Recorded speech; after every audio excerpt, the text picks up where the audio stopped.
제가 방송 주제를 이런 얘기를 적었죠. 성형외과 업계의 민낯이라고 글을 적었어요. 여러분이 많이 가시는 카페 있잖아요. 뭐 카페 그 부작용 카페들 뭐 지금 이름 어떻게 됐는지 모르겠는데 뭐 가슴 아픈 사람들 옛날에 이름이 뭐 성실패라고 불렸던 곳 뭐 그다음에 뭐 여우야 뭐 이런데 또 뭐 있죠? 뭐 철도청 뭐 이런 것도 있었던 것 같고 또 뭐 몇 가지 있죠. 근데 그런 곳을 이제 제가 처음 접한 거는 10년 전이에요. 성실패였던 것 같아요. 그때 제가 그 카페에 글을 연재했었어요. 지금 블로그에 써왔던 글을 그 카페에도 연재를 했었거든요. 네, 근데 그 카페 관리하시는 분이, 어, 제가 물었죠. 나 여기다가 내가 조금 글을 쓰고 싶다. 이제 그렇게 말씀을 그 관리하시는 분한테 말씀을 드렸더니 그분이 뭐 마침 윤곽 쪽 글 써주시는 선생님이 안 계시니 글을 써달라 이렇게 하시더라고요. 그래서 그러면 내가 그쪽에 연재를 하겠다 이렇게 얘기를 해서 그 성실패라고 했던 카페에 글을 썼죠. 근데 그 카페 운영하시는 분이 요구했던 게 이제 월에 30만 원 정도 돈을 달라 하셨어요. 그래서 뭐 그 정도는 뭐 내가 남의 집에 가서 글을 쓰는 거니까 뭐 장소를 뭐 빌린다 뭐 이런 개념도 그렇지만 이제 지불할 용의가 있었어요. 그래서 30만 원 정도 비용을 지불하고 연재글을 썼어요. 그래서 연재글을 한참 쓰다가 그분이 저한테 제안을 하시더라고요. 제 쪽지로 카페 운영하시는 분한테 이제 뭐 어디가 수술 잘하냐, 뭐 어디가 어떠냐 하면서 이런 거를 자기한테 많이 물어본대요. 그래서 원장님 병원 소개시켜줘도 되냐? 뭐 이렇게 말씀을 하시더라고요. 그래서 아니 뭐 그래도 됩니다. 근데 제가 하는 수술이 이런 거 위주기 때문에 그 부분은 좀 참고해 주십시오. 이랬더니 저한테 이렇게 말씀을 하시더라고요. 건당 얼마 정도 주실 거냐고. 그래서 네? 제가 이렇게 물었어요. 그래서 무슨 얘기죠? 라고 물었죠. 그랬더니 그래도 환자 소개를 시켜주는데 돈을 얼마를 줘야 되지 않겠냐? 이렇게 얘기를 하시더라고요. 그래서 제가 그거 환자 알선이고 의료법 위반인데요? 라고 말씀을 드렸어요. 그랬더니 아, 그렇게 빡빡하게 말씀하시면 좀 곤란하죠. 이렇게 되더라고요. 그래서 그때 처음 알았어요. 아, 이 카페가 이런 수익 사업을 하는 곳이구나. 그때 처음 알았어요. 그래서 내가 여기다가 그런 식으로 환자 유치를 하려고 광고를 하는 게 내가 블로그하고 이러는 거에 이제 맞지 않는다는 생각이 어느 순간 들었어요. 그래서 아, 그런 건가요? 라고 하고서는 이제 손을 떼밀고 싶어지더라고요. 그러고서 그 월에 받는 돈을 좀 올려 달라고 요구가 왔어요. 그래서 아, 그건 아닌 것 같다고. 그래서 이제 그 글 연재를 안 했죠. 그랬더니 바로 다른 선생님을 섭외를 하셔서 그쪽에서 글을 작성하게 하시더라고요. 그리고 나서도 이제 이전에 제 글들이 있잖아요. 그래서 이전에 제 글들에 이제 질문 주시는 분들이 있어서 그 당시에도 열심히 답을 달아드렸는데 그 관리자분께서 연락이 오셨어요. 여기서 이제 이러시는 거 안 좋다고 탈, 탈퇴시키겠다고 이렇게 얘기를 하시더라고요. 그래서 아니요, 탈퇴시킬 필요 없으시고요. 제가 글을 안 쓰겠습니다. 답글에 답을 안 달겠습니다. 하고 그 카페랑 이제 손을 떼게 됐죠. 아직도 그 카페에 제 글이 남아 있는지는 모르겠어요. 아무튼 그런 카페를 경험했어요. 그리고 나서, 아, 이런 성형 부작용 카페들이 이런 식으로 운영을 하고 있구나. 그리고 뒤에서 금전거래가 오고 가는구나. 하긴, 등 돌리고 생각하면 그 사람들이 무슨 공익사업을 하는 것도 아니고, 뭔가 수익이 있어야지 카페 운영하고 그럴 텐데, 그거를 이렇게 하는 거는 어쨌든 의료법 위반이거든요. 그래서 불법적인 거를 굳이 내가 병원 환자 좀 데려오겠다고 그런 거 하고 싶지 않다. 이런 생각이 들었어요. 그래서 그냥 꾸준히 블로그만 하자. 이렇게 생각을 접었죠. 그 후에 이제 그 당시에 바비톡이라는 게 어플이 생겼어요. 그래서 바비톡 어플을 개발한 친구들이 연대 나온 친구들이에요. 연대 무슨 컴공과인가? 아무튼 그쪽이에요. 그러니까 저한테는 후배죠. 그래서 병원에 왔어요. 그래서 뭐 어떤 거냐, 뭐 도와줄 게 있냐, 뭐 그랬더니 뭐 그때 당시는 처음 시작하던 상황이었어요, 바비톡이. 그래서 뭐 이러이러하다, 이러이러하다 얘기를 해서 그게 근데 의료법 위반 소지가 있지 않냐? 그랬더니 뭐 변호사 자문을 통해서 뭐 조금 이렇게 한다고 얘기를 하시더라고요. 그래서 그러냐? 근데 원장님은 뭐 어떻게 뭐 이렇게 광고하실 생각 없으시냐? 이렇게 묻더라고요. 그래서 나는 지금 내가 추구하는 게 그런 게 아니어서 그런 거랑 좀 안 맞는 것 같다. 그냥 그렇게 하고 뭐 조언을 좀 해줬죠. 이게 분명히 그런 게 사업적으로는 될지 모르겠는데 의료법에서 자유로울지 난 좀 조심스럽다. 그 당시에는 아주 작은 그냥 어플 이런 거였어요. 그런데 그게 엄청나게 커지더라고요. 지금 뭐 엄청난 파워를 가지게 됐죠. 거기에는 모든 지금 성형외과 의사들 중에 거기 광고비 안 내는 병원이 없을 정도죠. 그래서 이것도 이런 식으로 또 금전적인 어떤 그런 틈새가 또 생기는구나. 그러고서는 강남 언니라는 또 어플이 생겼죠. 그리고 무슨 차이인지 제가 뭐 법적으로는 잘 모르겠어요. 근데 강남 언니 대표가 지금 기소가 됐죠. 의료법 위반으로. 그래서 뭐 그게 재판 결과가 어떻게 나올지는 모르겠어요. 근데 이제 그런 모습도 봤고,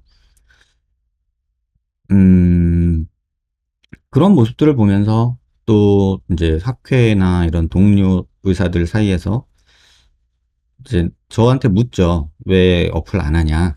그래서 나는 그게 나랑 안 맞는 것 같다. 내가 거기다 돈 줘가면서까지 뭐 광고를 하고 싶은 생각도 없고 온라인 광고라는 거에 대해서 개인적으로는 조금 거부감이 있다.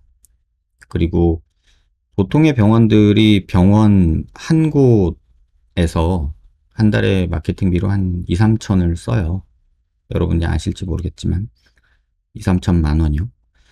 1인 원장들이 보통 한 2, 3천. 조금 규모가 크고 의사가 여럿인 병원들은 억 단위의 그 광고비가 들어가죠. 그런 광고를 돈을 주면서 해야지만 병원이 유지되는 상황이 이제 온 거예요. 그래서 점점 그런 식으로 세상은 돌아가고 있는데, 알고 있었죠.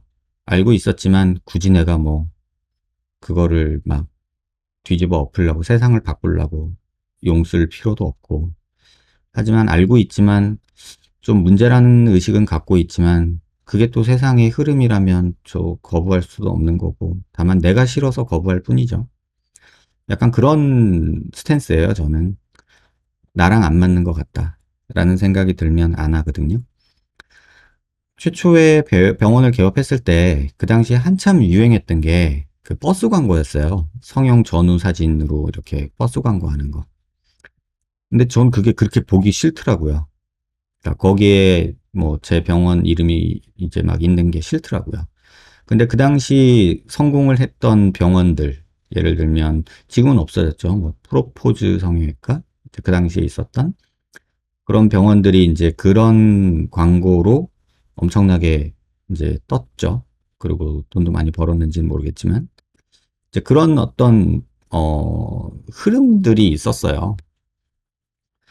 그래서 그런 모습들이 과연 이게 맞는가라는 생각을 개업 초기부터 했었고, 또 한때 그 당시 개업 초기에는 그 키워드 광고 이런 거가 또 있었어요. 그래가지고 뭐, 뭐 미국 사이트에 돈을 주는 거래요. 그래가지고 클릭을 한번 할 때마다 이렇게 돈이 나가는 뭐 과금형 이런 광고도 있었고, 저도 해봤어요.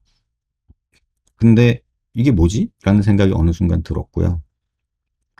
그 다음에 또 있었던 게 그 실장님들이라고 그래서 외부 실장이라고 해서 환자를 데리고 오고 수수료를 받는 그런 모습도 경험을 했었고, 제가 병원을 두 개를 운영했었거든요, 당시.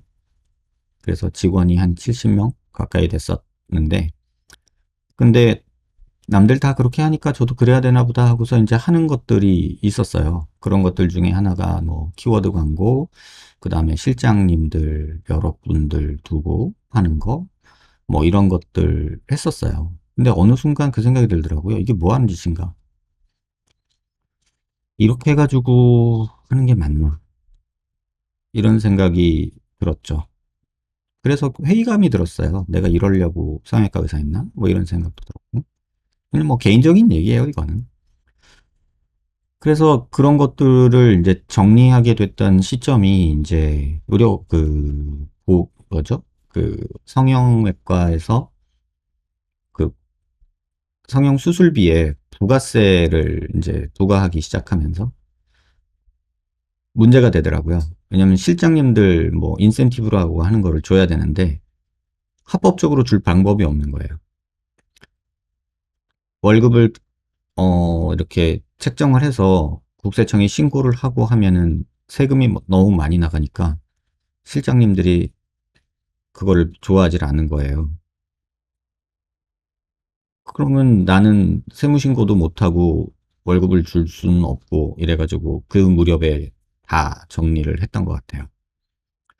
그러다가 또 의사 하나가 병원 두 개를 운영하는 게 불법이다라는 학회랑 뭐 보건복지부 얘기가 나와서 병원 두 개 운영하던 거를 하나를 그 당시에 이제 저랑 같이 일하던 친구한테 이제 완전히 넘겨버리고 정리를 하게 됐고, 이제 그런 일들을 겪으면서 아, 이런 그 세태에 이렇게 흔들려 가는 게 과연 맞는 건가라는 회의감이 되게 많이 들었던 때였어요. 뭐 돈을 번다 열심히 하는 거 좋은데 이런 불법, 합법 뭐 이런 그 중간에서 줄타기 하는 느낌이 개인적으로는 너무 좀 모르겠어요. 저랑 안 맞았어요. 그 와중에 이제 그런 카페들은 계속 커졌죠.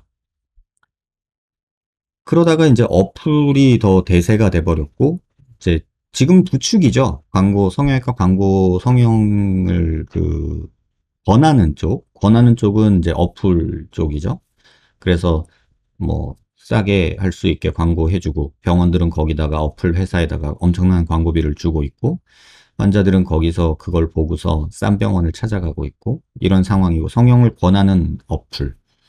그 다음에 그렇게 해서 부작용이 생긴 사람들이 또 모여있는 카페나 어떤 그런 사이트들. 지금 이것들이 양립하고 있는 상황이죠. 그러다 보니 새로운 사람은 계속 들어오고, 나쁜 마음을 먹고, 이제 악감정이 생긴 사람들은 그런 카페, 이런 곳에 이제 모이게 되는 거죠. 근데 뭐 가보시면 알겠지만 그 카페에도 엄청난 그 광고를 받고 있죠. 뭐 어떤 사이트도 거기에 막 여러 가지 이런 수술 내용들을 할인한다는 이벤트 광고로 도배가 돼 있죠. 어쨌든 그런 식으로 사람이 모이고 사람이 많이 보는 어떤 포탈, 어떤 그런 것들이 되면 어쨌든 수익 사업이에요. 그런 것들이 여러분들한테 그렇게 나이스한 그런 페이버러블한 그런 게 아니라 자꾸 그런 이슈거리들이 만들어지는 게 그들 사이트가 흥하는 방법이기 때문에 그런 이슈거리가 있으면은 다 같이 들고 일어나죠. 근데 이제 그 카페 얘기를 조금 하면 제가 겪었던 카페 그 피해자들이 모여있던 곳이 카페가 있었어요. 카페 이름 정확히 모르겠는데 그것도 성실패도 있었던 것 같고 그 전에 뭐 다른 것도 있었어요. 지금 것들이 다 이름 바뀌어서 모르겠어요. 지금 어떻게 됐는지. 근데 그 카페에서 이제 모임에서 이제 자기들끼리 만나더라고요. 오프라인 만남. 그때는 뭐지? 그 오픈 채팅? 이런 것들이 없어가지고 본인들끼리 카톡방을 만들거나 이렇게 해가지고 정모 같은 거를 오프 모임을 하더라고요. 그러면서 친해진 친구들이 서로 위로하고 이런 모습도 봤고, 그런 친구들이 다 병원에 같이 와주고 이런 것도 봤고요. 몇몇은 그때 당시에 방송에서도 이제 성형 부작용 피해 그래가지고 방송에서도 나왔던 친구가 있어요. 그때 막 공분을 샀죠. 막 성형외과 의사 다 죽여야 돼. 막 이런 얘기들이 막 시원찮게 나왔던 시절이에요. 근데 제가 그때 그 방송에 나왔던 친구들 제가 다 만나본 친구거든요. 저희 병원에 다 왔던 친구들이고. 근데 이 얘기를 지금 근 7, 8년 전의 얘기인데 지금 왜 하냐면은 그 카페에 있는 모습들을 보면서 제가 그 일을 겪었어요. 그 당시 되게 이제 많은 큰 피해를 본 환자 얘기인데 그 환자 방송에도 나왔고 뭐 그때 당시에 그 카페에서 어 마음 아프다 그래가지고 이렇게 모금 활동도 했어요. 그리고 막 소송하라고 막 부추기는 사람들도 있었고 그래서 어찌저찌 됐지 해가지고 막 모금 활동해가지고 뭐 정확한 금액은 모르겠는데 얼마 정도의 돈을 그 환자 통장에 들어갔고 나중에 이제 일이 좀 커지고 방송에도 나오고 하니까 수술한 병원에서 그 환자분하고 합의를 했던가 봐요. 근데 그 합의 조건이 카페나 이런 곳에서 원만하게 합의했다라고 하고 이제 악플 쓰는 거 안 하기로 하고 뭐 이런 식으로 했나 봐요. 그랬는데 그러고 났더니 이제 합의를 봤으니까 어쨌든 뭐 금전적인 보상도 좀 받고 했으니까 그 피해받은 환자 입장에서는 합의서대로 카페에다가 글을 쓴 거죠. 사실 뭐 그 원장님한테 원만히 합의를 했고 뭐 그렇게 악감정은 없다 뭐 이런 식으로 썼겠죠. 자세히는 모르겠지만 그랬더니 그 카페에서 이제 그 모금 활동을 했던 친구들이 거의 배신자 취급을 한 거예요. 그래가지고 그 분을 거의 온라인에서 완전히 엄청 괴롭히는 상황이 왔죠. 그렇게 엄청 괴롭히고 하고 결국은 돈이었냐 막 이런 식으로 그 환자를 몰아가는 거예요. 그 모습을 다 봤어요. 그 과정을 그 환자분이 저한테 와서 다 얘기를 해줬고 엄마랑 같이 손잡고 와서 얘기도 해주고 해서 들었는데 나중은 어떻게 됐냐면 그 모금한 돈을 그 모금한 사람한테 다 이렇게 보내줬대요. 이제 그리고 나니까 이제 마음도 상하고 돈도 다 잃고 완전히 이제 더 페인이 된 거죠. 그래서 저한테 왔어요. 그래서 그때 느꼈어요. 이게 도대체 뭐 하는 짓인가?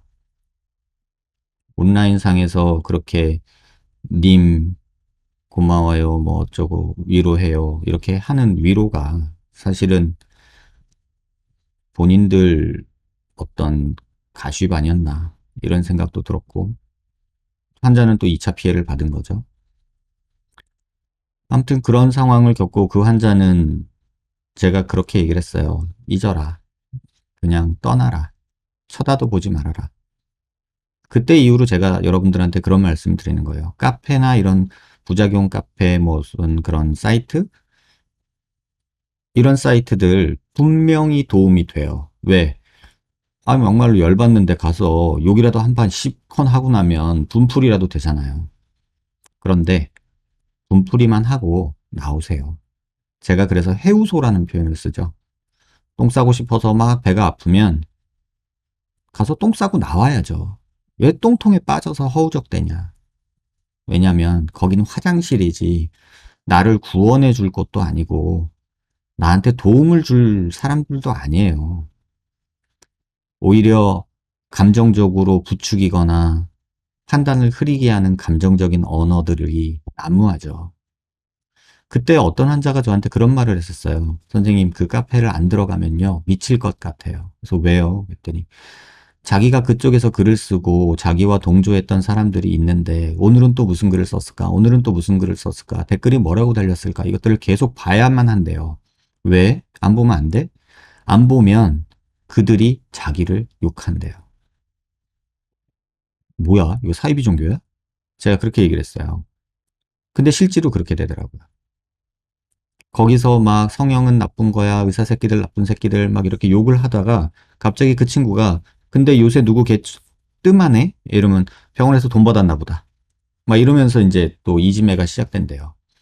정말 재밌었던 거는 네 명의 친구가 뭐 둘, 셋 또는 둘 이렇게 해가지고 저한테 병원에 상담을 같이 오던 친구가 있어요. 그래서 이 네 명을 저는 다 알아요. 그리고 이 네 명은 서로 알아요. 그런데 상담을 올 때 이렇게 같이 오다가 갑자기 혼자 오기 시작하는 거예요. 그래서 왜 오늘은 혼자 왔어요? 이렇게 물었더니 와가지고는 나머지 세 명에 대해서 욕을 하기 시작하는 거예요. 그래서 왜 그랬어? 무슨 일 있어? 그랬더니 뭐 그런 식이죠. 아, 걔 진짜 미친년이에요. 뭐 이런 식으로 얘기를 하더라고요. 아, 걔 진짜 제정신이 아니야. 걔 정신병 환자예요. 막 이런 식으로 본인들끼리 뭐 온라인상에서는 힘내세요, 어쩌세요 이래 놓고서는 서로 만나기도 하고 밥도 먹어요. 그리고서는 상담 올 때 같이 와주고 막 그래요. 그런데 따로따로 와가지고 막 다른 환자 친구를 걘 정신 나갔어요. 걘 그래도 싸요. 아, 정신 나간 어쩌고 X 막 이래가면서 서로 욕을 하는 거예요. 그래서 그때 보고 느꼈어요. 아니 니네들 그런 사이 아니잖아. 언제는 같이 뭐 위로해주고 같이 다니고 어쩌고 하더니만은 왜 이렇게 됐어? 그랬더니 아 처음부터 그랬어요. 이런 얘기들을 하더라고요. 결국은 그 넷은 서로 안 보는 사이가 됐어요. 저는 그 넷을 다 보고 있고요. 지금도. 이게 지금 과연 맞는 걸까? 그런데 이번 일을 겪으면서 더 놀라움이 있었어요. 이제 거기에 변호사까지 들어왔어요. 카페 전담 변호사가 들어온 거죠. 그래서 그 변호사는 그 카페에 돈을 내고 상담을 해주고 수임료를 받고 병원들과 싸우고 있죠. 더 웃긴 건 이번 일이 터지고 나서 후배한테 문자가 왔어요. 형, 무슨 일 생긴 것 같은데 그거 딱 보니까 그 변호사가 뒤에서 훈수 두는 것 같아. 그 변호사 학회에서 지금 단체로 이렇게 대응하고 있는 변호사예요. 혹시라도 문제 생기면 형도 얘기해 주세요. 이렇게 얘기를 하더라고요. 아, 이걸 보고서 아, 이제 변호사 업계도 거기가 돈이 된다고 생각하니까 거기에 와서 이제 또 숟가락을 얹는구나. 근데 이번에 그 모습을 또 봤어요. 그래서 오늘 그 문제 환자분하고 카톡하면서 뭐 이런저런 얘기하다가 근데 왜 그랬니? 그 글 쓰는 게 얻은 게 있니? 라고 물었어요. 그랬더니 얻은 건 없고 잃은 것만 많지요. 라고 답이 왔어요. 그래서 그래 답답하고 속상한 건 알겠는데 본인 자신을 지키지 못하고 득도 안 되는 거를 그저 분풀이로 의사에 너 하나 죽어봐라 이런 마음으로 또는 그걸 통해서 뭘 얻고자 그런 글을 써서 이렇게 시끄럽게 하느냐 제가 물었어요. 그랬더니 변호사가 시켰대요. 변호사가 그렇게 하라고 했대요. 그래서 그 변호사가 그 변호사니? 라고 물었더니 이름은 모르겠다고 하더라고요. 아, 이제 세상이 정말로 재미없구나. 정말 재미없구나.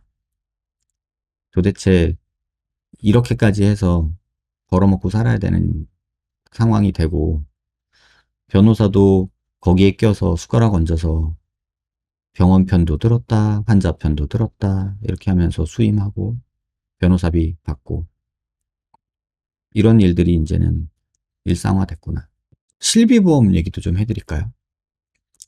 올해부터 실비보험이 최소 15% 이상 오른다고 하죠. 근데 실비보험이 그렇게 오르는 이유가 뭐라고 생각하세요? 뉴스 보셨어요? 실비보험이요. 제일 많이 청구되는 건수가 뭔지 아세요? 도수치료예요, 도수치료. 작년 한 해 동안 가장 많은 실비보험 청구 건수가 도수치료예요. 근데 이건 저는 직접 제 환자한테 들었어요. 그래서 뭐 경과 보러 왔길래 어떻게 지내요? 그랬더니 요새 도수 치료 받는데, 아마 레이저 치료 받는데요. 어디서? 그랬더니 한의원에서요. 그래서 한의원에서 뭐 레이저 치료를 받아? 이랬더니 네 그러더라고요. 그게 무슨 소리야? 그랬더니 이렇게 돼 있더라고요. 실비보험으로 도수 치료를 받는다고 한의원에서 이렇게 결제를 하는 거예요. 그러면 10번에 150 정도 결제를 한대요. 그러면은 실제로 도수 치료는 안 하지만 도수 치료한 걸로 실비 청구를 하게 서류를 만들어주고 병원에서는 레이저 치료 200만 원어치를 해준대요. 그러면 환자 입장에서는 공짜로 공짜로 레이저 치료를 받는 거예요. 개꿀이잖아요. 그렇지 않나요? 개꿀이죠. 어디 그것뿐이겠어요? 도수 치료를 빙자해서 레이저 치료, 실리프팅 이런 것들을 또 받고 서류로는 도수 치료로 청구하고 실비보험료 받고 개꿀이네. 윈윈이네. 의사도 환자도 윈윈. 돈 벌려면 그렇게 벌어야 되거든요. 근데 저는 그게 그렇게 싫더라고요. 엄연히 보험 사기고요. 불법이에요. 또 하나 이비인후과에서 요새 이제 뭐 기능코 이런 걸로 해가지고 이제 뭐 코 수술도 뭐 본인 부담으로 한 100만 원 정도만 내면은 기능코 수술도 하고 코 수술도 하고 이런 거 되게 많아졌잖아요. 그거는 보험회사가 모 병원을 소송을 걸었는데 보험회사가 졌어요. 그래가지고 기능코를 이제 빙자한 실비보험도 지금은 굉장히 많은 곳에서 하고 있죠. 근데 솔직히 말하면 그게 법에서 이겼다라고 하더라도 저는 불편해서 싫어요. 그리고 제가 비중격 망곡증이 굉장히 심하고 콧구멍이 완전히 왼쪽 오른쪽이 짝짝이였고 제가 이비인후과 친구한테도 물었을 때도 그 수술해봤자 큰 도움 안 될 거야. 크게 불편한 거 없으면 그냥 살아. 이렇게 얘기하는 그런 수술을 실비보험이 공짜로 해준다고 해서 받을 생각이 저는 없거든요. 저는 그래요. 이건 제 생각이니까. 근데 일부 어떤 환자들은 진짜 기능도 좋아지고 이렇게 뭐랄까 코 수술도 하고 예뻐지고 그럼 개꿀이죠. 하지만 개인적으로는 저는 그게 설사 합법이라고 해도 옳다고 생각은 안 해요. 그러니까 이건 개인적인 기준이니까. 그래서 저는 개인적으로 그래요. 근데 한 번은 저도 그 실비보험을 알아본 적이 있어요. 왜냐면 제가 하는 두상 성형 중에 그러니까 뇌수술 받고서 두개골 함몰이 오신 분들이 굉장히 많거든요. 근데 그분들을 수술을 해드리고 싶은데 이게 보험에서 안 될까? 이런 생각이 들어서 실비보험에서 커버를 해주면 환자분한테 좀 도움이 되지 않을까 해서 알아본 적이 있어요. 근데 그런 분들은 어쩔 수 없잖아요. 뇌수술 받고 머리가 찌그러져 있는데. 그래서 이마를 이렇게 못 열어요. 또 이렇게 내리고 다니신단 말이에요. 그런 분들은 도움을 줘야 되는 게 아닌가? 보험이 그러라고 있는 거 아닌가? 저는 그렇게 생각하는데 실비가 안 돼요. 안 되더라고요. 왜 안 되나? 봤더니 뇌수술은 실비보험이 되는데 뇌수술 후에 생긴 두개골 함몰을 병형은 안 돼요. 그게 되려면은 추형장애라고 해가지고 얼굴이 몇 프로 이상 찌그러지고 막 이렇게 된 걸로 돼야 되는데 두개골은 얼굴에 보이는 못이 아니기 때문에 머릿속이라 또 얼굴이 아니에요. 그래서 또 그런 카테고리에 들어가지 않아서 실비보험이 또 안 된다고 그러더라고요. 그래서 어쩔 수 없다 포기했어요. 그런 실비보험들 장난들이 굉장히 많죠. 뭐 이게 뭐 성형외과 영역뿐만 아니라 뭐 지금 뭐 내과 영역도 있고요. 비뇨기과 영역도 있고요. 안과 영역. 작년에 1등이요. 도수치료가 1등이고요. 2등이 뭔지 아세요? 녹내장, 백내장 있는 노인들 인공수정체 삽입술이 청구 건수 2위예요. 놀랍죠? 그래서 갑자기 그 노안 수술, 라식, 라섹을 주로 하던 안과 병원들이 노안 수술로 거의 지금 전환을 했죠. 이 상황도 참 옳은 건지 틀린 건지 전 모르겠어요. 하지만 저는 개인적으로 싫어요. 그런 일들이 있는지 없는지 뭐 어떤 상황이 벌어지는지는 자세한 건 저도 몰라요. 그래서 누가 뭐라든 이런 일들이 계속 벌어지고 있어요. 그리고 후기라는 거, 성형 후기 어떻게 만들어지는지 여러분들도 아시지 않나요? 대부분 성형 후기들이 수술비 할인으로 만들어지거나 또는 무료 수술 이런 걸로 만들어지죠. 심지어는 예전 저희 직원이 가슴 수술을 100만 원에 받더라고요. 그래서 제가 물었어요. 야, 100만 원이면 보형물 값도 안 되는데 그거 어떻게 되는 거냐? 그랬더니 수술 후기를 막 찍어 보더라고요. 찍어 보내더라고요. 그러니까 그런 후기들이 만들어져요. 그러니까 그런 것들을 보면서 그래, 저런 걸 해야지 병원 홍보가 되고 그러니까 만들겠지. 그리고 이건 꽤 오래된 얘기긴 한데 여러분들이 보는 그 댓글 있죠? 댓글. 그런 댓글도요. 광고 업체에서 대행해 줍니다. 건당 얼마. 그래서 가장 많이 하는 게 뭐냐면요. 어떤 병원에 대한 안 좋은 댓글이 있으면은요. 그 위에 새로운 글을 써서 밀어내리는 거예요. 그래서 사람들이 찾아서 보기 전에는 잘 안 보이게 감추는 거.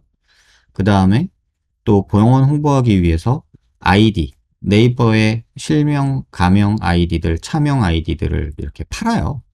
그거를 돈 주고 사서 본인 글에 본인 댓글을 달면서 직원들 시켜서 이렇게 댓글 작업을 하는 거죠. 원장님 수술 받고 너무 만족했어요. 원장님 짱! 뭐 이런 거 있잖아요. 이런 거를 막 써요. 뭐 블로그나 카페나 이런 곳에. 그 돈 주면 얼마 안 들어요. 그 마케팅 돈 비용은 정말 싸요. 뭐 하려면 하는 거죠. 그 댓글 작업하는 거 정말 쉽거든요. 그래서 그런 식으로 마구마구 실비들 또는 뭐 댓글 작업, 후기 이런 것들이 마구마구 만들어져요. 그런 세상에서 여러분들이 인터넷상에서 정보를 얻는다면 뭘 얻을 수 있을까요? 뭘 얻을 수 있을까요? 정보를 얻을 수 있을까요? 그래서 저는 그런 댓글도 조작이 되고 후기도 조작이 되고 어플들도 돈으로 만들고 카페도 결국은 돈으로 움직이고 실비보험도 그게 보험 취지는 좋았으나 결국 악용되는 거는 환자와 의사와 서로 윈윈 개꿀 이러면서 누군가에게 필요한 보험은 못 써지는 그런 상황이 되죠.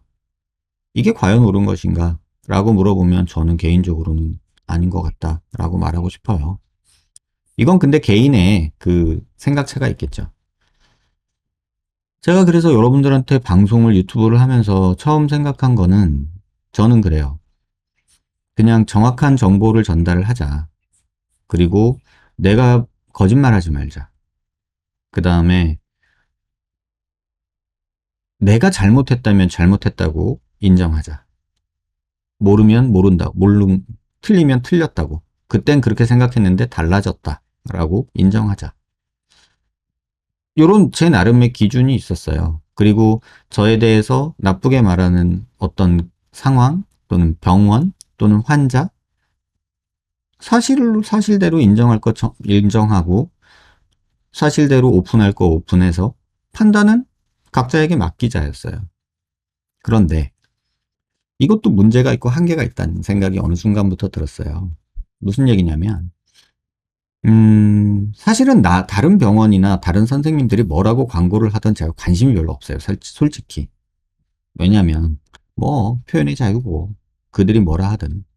그런데 그 목적이 뭐 본인을 홍보하기 위해서인 것도 알고, 뭐, 거짓말도 하는 것도 알고, 가끔은 장난질도 치는 것도 알고 있지만, 그걸 제가 일일이 쫓아다니면서 그거 틀렸어, 맞아, 이렇게 할 수도 없거니와, 아니잖아요. 옳지도 않고. 그런데 최소한 나를 걸고 넘어지거나 또는 나에 대해서 비판하는 의견이 있다면 의학적으로 디베이팅은 해야 된다라고 생각을 했어요. 그런데 뭐 관심 있게 봐주신 분들은 아시겠지만 그런 디베이팅 자체가 안 되는 사람이라면 그냥 무시해야 될 것 같아요. 그리고 그냥 본인 얘기만 계속하는 일방적인 원웨이 소통을 하는 분하고는 뭐 얘기할 필요가 없죠. 뭐 기회가 되면 학회에서 정확하게 팩트로 집어내겠지만 그것도 본인이 하면 하는 거지. 내가 그 사람 잡으러 다니는 사람도 아니고. 근데 판단은 여러분이 하셔야 돼요. 그걸 제가 뭐 어떻게 이렇게 하라고 한 건 아니니까. 그래서 그런 부분도 있었고, 근데 또 환자분들 중에서도 제가 이제 블로그 유튜브 하면서 여러분들한테 말씀 항상 드리죠. 저는 의사 편이고도 싶지 않아요. 가재는 개편 소리 듣기 정말 싫어하고요. 그리고 환자라고 무조건 환자가 옳다라고 생각 안 해요. 방송 오랫동안 봐보신 분들은 알겠지만 저한테 그런 글들 물어보시는 분들 계시죠. 뭐뭐뭐 했는데 이렇게 됐어요. 부작용 맞나요? 의료과실 맞나요? 뭐 이렇게 물어보는 분들 있죠. 저한테 듣고서 병원 가서 따지려고. 근데 저는 그런 태도 별로 좋지 않다라고 말씀을 항상 드리죠. 그리고 1차적으로 환자가 수술을 하고 문제가 생겼다면 수술한 의사한테 찾아가서 문제에 대해서 상의를 받아라. 여기저기서 딴 데서 듣는 얘기 듣고서 괜히 그러지 말아라. 그리고 제가 유튜브든 블로그든 답변 드릴 때 항상 하는 말이 제가 환자분 본 적도 없고 환자 수술이 어떻게 됐는지도 모르고 CT도 안 봤는데 이러쿵저러쿵 말하는 거 환자분에게도 수술해 주신 의사 선생님에게도 결례입니다. 라고 제가 말씀을 많이 드리죠. 그 이유가 정확한 팩트를 모르는데 제가 추측성으로 이러쿵저러쿵 말하는 것 자체가 옳지 않다는 생각 때문에 그래요. 그래서 의사 편이고 싶지도 않고 환자분 편이고 싶지도 않아요. 그래서 때로는 의사들한테 욕을 먹을 수도 있고 환자들한테 욕을 먹을 수도 있죠. 이번 일 겪으면서 이제 이게 끝장으로 치달아 간다는 느낌을 받았어요. 이런 상업주의와 금전주의에서 이게 끝장으로 치달아 간다고 저는 느끼고 있어요. 여러분들이 제 방송 봐주시고 오랫동안 봐주신 분들은 아시겠지만 저는 이번 일 겪으면서 우리 실장님하고 모여서 그렇게 얘기를 했어요. 이걸 피할 수가 없다.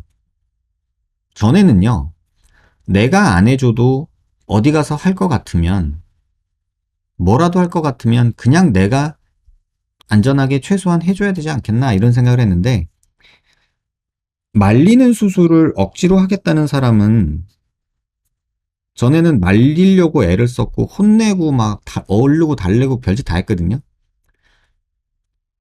근데 이제는 그냥 포기하려고 해요. 어차피 내가 달랜다고 내 말 들을 것도 아니고 내가 설득한다고 내가 조언한다고 그 사람이 나를 뭐 대단한 의사라고 판단하는 것도 아니고 그저 그런 수많은 의사 중에 하나일 뿐인데 굳이 내가 뭐 하려고 이런 생각이 들더라고요. 그래서 저한테 오시는 분들 그래서 제가 오늘 실장님하고도 계속 말씀드렸던 신년에 말씀드렸던 것도 뭐냐면 우리 수술 줄이자였어요. 우리 아니다 싶으면 오지랖 떨지 말고 그냥 우리가 수술을 하지 말자. 여러분한테도 말씀드리고 싶은 거는 저한테 와서 수술 받으라고 저는 말 잘 안 해요. 그리고 저한테 오신 분들을 아시겠지만 이거 해라 저거 해라 권하는 스타일도 아니고 그리고 대부분 상담 대면 상담 오시는 분들한테 항상 하는 말은 오늘 그냥 공부하고 간다 생각하세요. 오늘 수술 뭘 하자 이거 하자 뭐 이런 얘기 하지 맙시다. 오늘은 그냥 이렇게 공부하고 가시는 것만으로도 도움이 됐으면 좋겠네요. 라고 얘기를 많이 해요.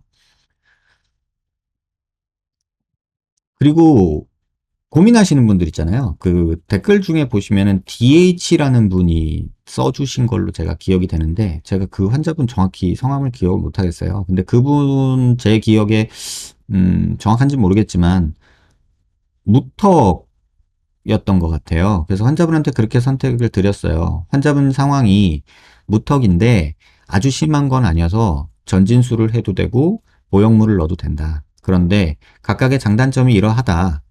그래서 환자분이 아마 전진수를 하면 이런 느낌은 좋아질 텐데 이런 부분이 안 좋아질 거고, 보형물 수술을 하면 그거보다는 나을 텐데 이런 또 뭐 이물질이라는 단점이 있다. 이렇게 말씀을 드렸어요. 그래서 선택은 본인 몫이다.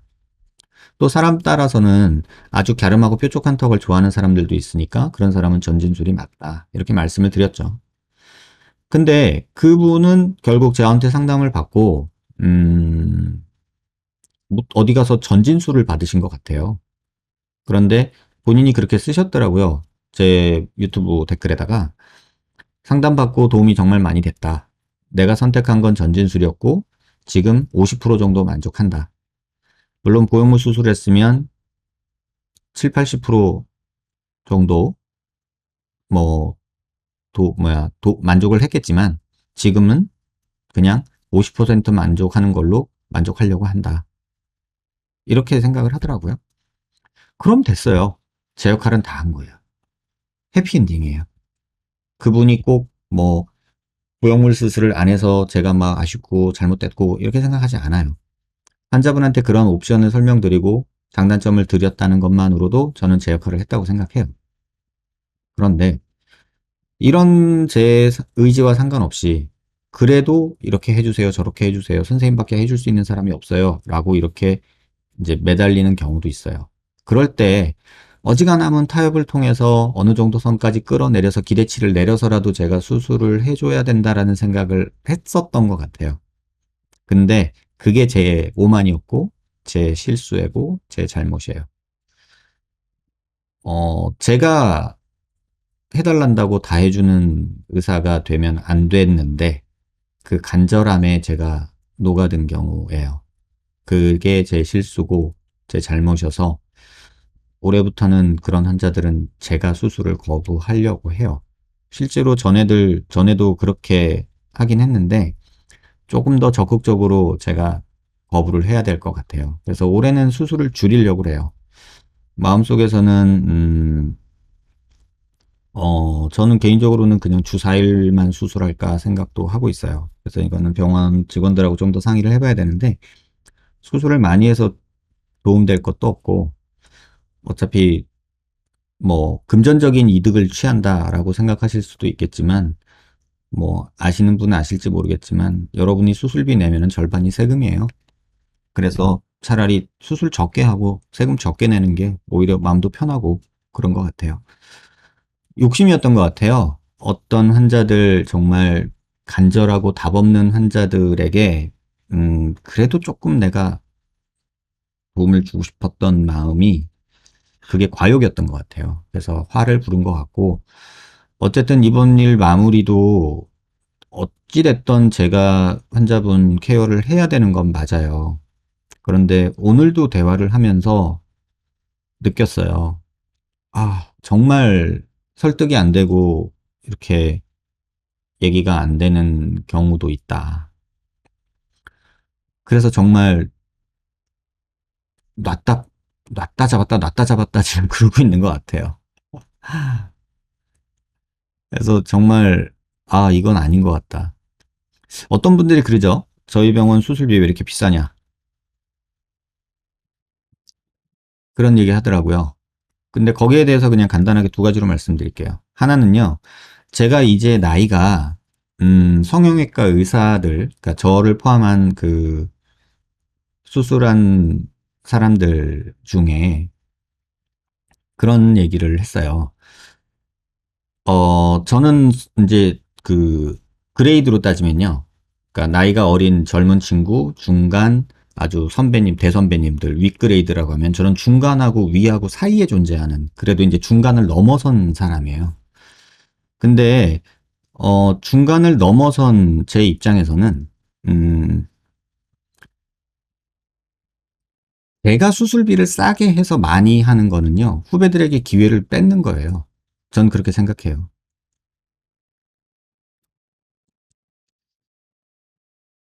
저는 그렇게 생각해요. 실제로. 그래서 저는 학회 선배님들 계실 때도 저는 그렇게 얘기를 해요. 아니, 나이 먹은 선배 입장에서 수술비를 덤핑을 치기 시작하면 젊은 친구들은 어떻게 하라는 거냐. 저는 그걸 원치는 않거든요. 그게 하나 또 있고요. 또 하나는 수술비를 왜 안 내리냐. 뭐 어플 이런 데보다 니네 수술비 너무 비싸다. 이렇게 얘기를 하는데 뭐 제 자존심도 물론 없지 않겠죠. 근데 또 하나는 뭐냐면 수술이 너무 싸서 그냥 한번 해볼까? 뭐 이렇게 생각하시는 분들이 많아지는 거를 저는 좀 옳지 않다고 생각해요. 요새요, 코 수술보다 광대 수술이 싼 거 아시죠?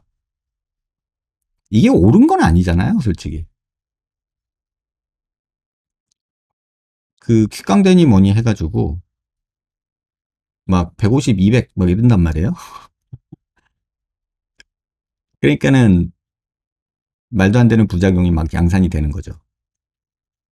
그래서 저는 그래요. 저는 그렇게 생각하지 않아요. 그래서 수술비가 싸지는 걸 원치 않아요. 그 이유 두 가지예요. 뭐 거기에 조금 제 욕심도 있죠. 뭐 제 욕심도 없다고 말하면 거짓말일 거고 자존심도 있고요. 솔직히 어떻게 이제 전문의 딴 애가 나랑 수술비가 똑같아. 난 그건 옳지 않다고 생각해요. 내가 짬이 있는데 이런 생각도 그런 것도 있습니다. 솔직히 없지 않아요. 그런데 돈을 많이 벌려면 싸게 많이 하는 게 장땡이에요, 여러분.